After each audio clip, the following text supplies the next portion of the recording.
श्री स्वामी समर्थ. तुमच्या वेदना त्यांना सांगा ज्यांना तुमच्या वेदना समजू शकता. स्वतः जास्त सांत्वन देत बसू नका, कारण कोणीही इतकं व्यस्त नसतं जितकं ते तुम्हाला दाखवत असतात. अनेकदा तुम्ही त्यांच्यासाठी अस्वस्थ राहता, पण तुम्हाला हे देखील माहिती असतं आपल्यासाठी ही समस्या बनू शकता. इतरांच्या आयुष्यात आपली जागा शोधणं थांबवा. विश्वास ठेवा, तुम्ही खूप खुश राहाल. प्रत्येक नातं सुंदर असल्याचा आव आणू नका. इथे प्रत्येकाचे खायचे आणि दाखवायचे दात वेगवेगळे आहे. जो चांगला दिसतो तो शेवटी फसवणूक करणारा असतो. आयुष्यात अशी वृत्ती निर्माण करा, जो तसा आहे त्याला त्याच भाषेत उत्तर द्या. वाईट काळात जो तुम्हाला सोडून गेली की आज समजून घ्या, ती कधीच तुमच्या सोबत नव्हती. जेव्हा मी काही लोकांना संधी दिली तेव्हा त्यांनी मला फसवलं आहे. आता भीती जखमांची नाही, तर लोकांच्या खोट्या प्रेमाची वाटते. खूप जवळून मी जग पाहिलं आहे, म्हणूनच आता सर्वांपासून लांब राहण्याचा प्रयत्न मी करत आहे. दुसऱ्यांनी आपल्या बद्दल केलेली विचारांपेक्षा जास्त काहीतरी करून दाखवणे हीच आपली सफलता आहे. आयुष्यात काही वेगळे करायचे असेल तर गर्दीला हटवून उभे राहावेच लागते. गर्दी तुम्हाला हिंमत देते, पण तुमची ओळख काढून घेते. एखाद्याला गमावणे ही जगातील सर्वात मोठी भीती आहे. ज्यांनी कोणाला गमावले आहे तेच हे समजू शकतात. असे म्हणतात की कोणताही स्टेज असो, सोडणारा सोडून जातोच आणि परफॉर्मन्स करणारा परिस्थिती कोणतीही असो परफॉर्मन्स करतोच. मी पाहिलं आहे, जर आपलं मन दुखावलं तर आपल्या चेहऱ्यावरचा रंग देखील उडून जातो. प्रेम खरे असेल तर आठवणी खूप जास्त त्रास देतात. कोणाकडूनही जास्त अपेक्षा ठेवू नका, कारण लोक तुम्हाला इतकेही महत्त्व देत नाही जितके तुम्हाला वाटत असते. ज्याला तुमची पर्वा नसते किंवा तुमच्या असण्याचा किंवा नसण्याचा त्या व्यक्तीला काहीच फरक पडत नाही, मग त्यांच्यासाठी तुम्ही का रडता? आपलं आयुष्य आनंदाने घालवा. काही लोक त्यांच्या गर्विष्ठपणामुळे आणि त्यांच्या कृत्यामुळे माझ्या नजरेतून पडले आहे. काही स्वस्त लोकांवर विश्वास ठेवणं आम्हाला खूप जास्त महागात पडलं. डोळ्यात लपलेली वेदना सांगते, हृदय नाही तर विश्वास तुटला आहे. लोक इतकी समजदार असतात की समोरचाच खोटं लगेचच पकडू शकता, पण प्रेमात इतके दिवाने होतात की त्यांना खोटं देखील सत्य वाटू लागतं. वेळेला खरंच कोणीतरी विचारेल का आपल्याला झालेल्या जखमा खरंच भरवून निघता का? आम्हाला सोडणाऱ्यांनी एक गोष्ट लक्षात ठेवा, आम्ही आमच्यासाठी एकटे खूप जास्त पुरेसे आहोत. शरीराच्या दुखण्यापेक्षा मनाचे दुःख कितीतरी पटीने जास्त दुखावते. म्हणूनच नेहमी आनंदी ठेवा. हे प्रेम विषापेक्षाही भयंकर आहे. जर कोणी थोडेसे जरी चाखले तरी पूर्ण आयुष्य मरणासारखे जगावे लागते. जर तुम्हाला या जगात जगायचे असेल तर तुम्ही सुद्धा थोडं शुद्र व्हायला शिका, कारण इथे फसवणूक व्हायला वेळ लागत नाही.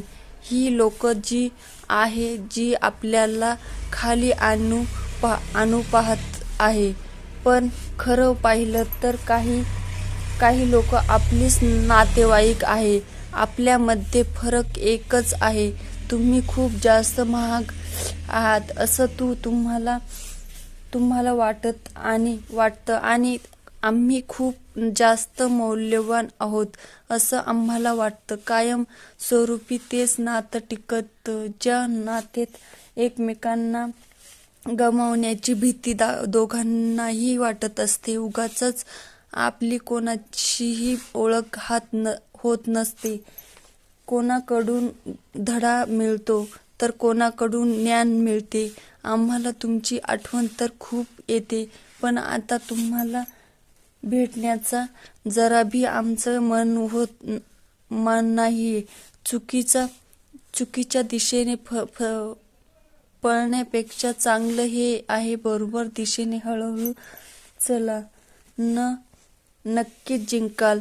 आता कोणी फुकट जरी दिलं ते एखाद्याचं मन घेऊ नका. आता आपली मन खूप स्वस्त होणार आहे.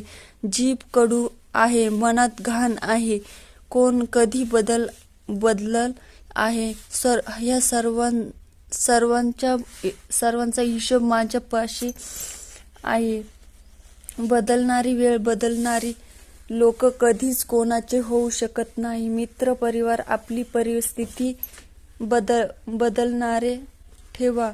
आपली परिस्थिती पाहून बदलणारे मित्र काहीच कामाचे नाही.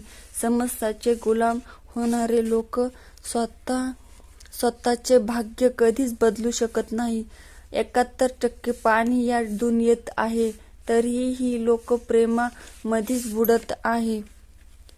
एखाद्याबद्दल सर्व काही जाणून घेणे म्हणजे त्याला पुन्हा अनोळखी बनवणे. जेव्हा नशिबाने परिस्थिती दोन्ही वाईट असतात तेव्हा खूप सारं ऐकून घेऊन त्रास सहन करावा लागतो. कधी थोडा धीर देखील धरा. तुमच्याकडून एखादी सर्वोत्तम गोष्ट होण्यासाठी तुम्हाला वाईट परिस्थितीमधून जावेच लागते. पैसा आला की आदर देखील नक्कीच येतो, पण लक्षात ठेवा, तो आदर पैशाचा असतो, तुमचा नाही. तमाशा कारण माझ्या स्वभावात नव्हतं. मला सर्व काही माहिती होतं, तरीही आम्ही गप्प बसलो. आयुष्यभर इतरांना आनंदी ठेवता ठेवता माझ्या आनंदाने स्वतःचा जीव घेतला. मजबूत मनाची लोक अनेकदा रात्री रडतात. आयुष्यात आपल्या मनाप्रमाणे जगले पाहिजे. लोकांना खुश करण्यासाठी देखील सर्कसीत नाचावे लागतात. भूकंप आणि प्रेमात खूप जास्त समानता आहे. भूकंप एखाद्याचे घर तोडू शकत आणि प्रेम एखाद्याचं मन तोडू शकतं. माझ्या सहनशीलतेचे ज्यांना आश्चर्य वाटते त्यांना सांगा, अश्रू जमिनीवर पडत नसतात, ते मन चिरत असतात. त्या नात्यांचं तुटणं महत्वाचं आहे की तुम्ही स्वतः हा तुटत चालला आहे. ज्यांच्यावर तुम्ही मनापासून प्रेम करता त्यांच्याकडून कधीच अपेक्षा ठेवू नका. बघा, शेवटपर्यंत नातं टिकू शकतं. शांतपणे खेळला जाणारा खेळ सर्वात खतरनाक असतो. नवीन मित्रमंडळ यांच्यापासून कायम सांभाळून राहा. कधीही धोका मिळू शकतो. भूक तरी कशी लागेल जेव्हा एखाद्या माणसाला आपलंच मन खात असेल. तुम्ही ती खिडकी बंदच करून टाका जी तुम्हाला वारंवार दुःख देत आहे. मग त्या खिडकीतून जग कितीही सुंदर दिसू दे. जी लोक तुमच्या बरोबर गोष्टींचा देखील चुकीचा अर्थ काढत आहे, पण त्यांना सफाई देणं बंद करा. यात आपलाच नुकसान होणार आहे. काही जण दुःखात असताना देखील प्रार्थना करतात, तर काही जण हसताना देखील इतरांना दुखवीत असतात. म्हणूनच तो माणूस त्यांच्या परिस्थितीने ओळखला जात नाही, तर त्याच्या स्वभावाने ओळखला जातो. दुष्पाप मनुष्य नेहमी जीवनाचा आनंद घेण्यासाठी सक्षम असतो आणि हुशार व्यक्ती नेहमी गोंधळलेली असतात. 24 तासांचा वेळ व्यक्ती नेहमी 24 तासांचा वेळ सगळ्यांकडे बरोबर असतो. स्वामी तुमच्या सर्व चांगल्या इच्छा पूर्ण करो आणि तुम्हाला हसत खेळत असंच ठेवू दे, ही स्वामीचरणी प्रार्थना. तर प्रेमळ भक्तांनो, तुम्हाला आजचा व्हिडिओ कसा वाटला कमेंट करून नक्की सांगा आणि माझ्या चॅनलवर नवीन असाल तर माझ्या चॅनलला सबस्क्राईब नक्की करा. श्री स्वामी समर्थ. जय जय स्वामी समर्थ.